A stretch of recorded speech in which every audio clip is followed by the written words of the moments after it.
زاوية كانو يا دار زيتونان لغندي علكي يسر بناحية الشراء يا هرما عفريني كتيا بر برق وبفرين جاكدارين اوبوزيسيونا سوريا وعربين هاوردا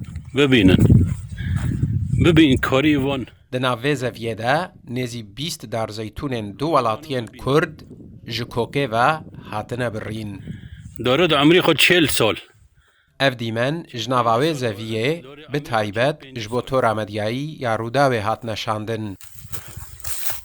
برینا دار زیتونین جوتیارین کرد ایدی بیناو بر تیکرن.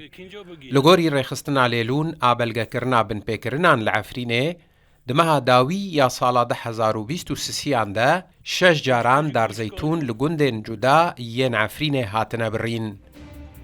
روژا یک کانونا یکم چکدارن سلطان مراد 100 دار زیتون نوری عثمان مالک حاجی محمد و ملک امیر لگنده میدان که بریبون. روژا 6 کانونا یکم 3 دار زیتون عبدالرحمن حسن تکه لگنده کفردلا جورین کلجر دست چکدارن حمزاتا هاتبون برین. روژا 7 کانونا یکم 20 دار زیتون محمد عبدو لگنده کفردلا جورین کلجر دست چکدارن حمزاتا هاتبون برین. روژا 10 کانونا یکم چکدارن عمشاد 100 دار زیتون محمد علی بوزک و مصطفى محمد بوزک لگنده شیه بریبون. روژا 12 کانونا یکم 3 دار زیتون عبدالعزیز جمو و ایوب جمو و بشیر جمو لگنده کفرشیله کلجر دست چکدارن حمزاتا هاتبون برین. روژا 13 کانونا یکم 25 دار زیتون خلیل خلف لگنده فقیره کلجر دست چکدارن حمزاتا هاتبون برین.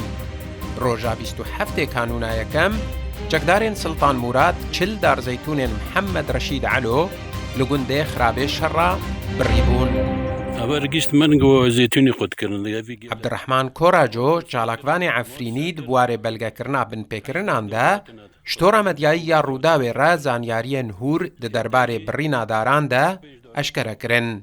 و 4-5 روی درباز بونه الگندی علکه گندی قرطخلاقه و ناحیه شارو دار مد خود کرن خداني في دارنا عثمان حمو بن خليل ايدنجي يوسف حمدو والناحيه موباتو والناحيه الشيعة فرقه العمشات ضرائب سرملات فرض كرنا اتاوات يعني خدون مكبس كسيد مكبسي خانه كسيد ديركتوري خانه كسي مالي خو وملكي خو داري هيا بالاضافه بري فيب سيتشورو روي بنشامي بردستي سبي سعد النيفو بنشش مره مسلح دكافن مالي كول بيرا كما عفريني زيريد وان دزن بري وان دزن وان غري ددن والوان دخينن ودرد كافن دارو هو ناقد بيه چافکانین کج هرما عفرینش تورا مدیایی یا روداوی را آخوی ندبیجن تو آلی نناف خویی، نناف هرمی و نناف دولتی دنگ خل همبر وان توانین مزن لدیجی خلق هرما عفرینه بلند ناکن.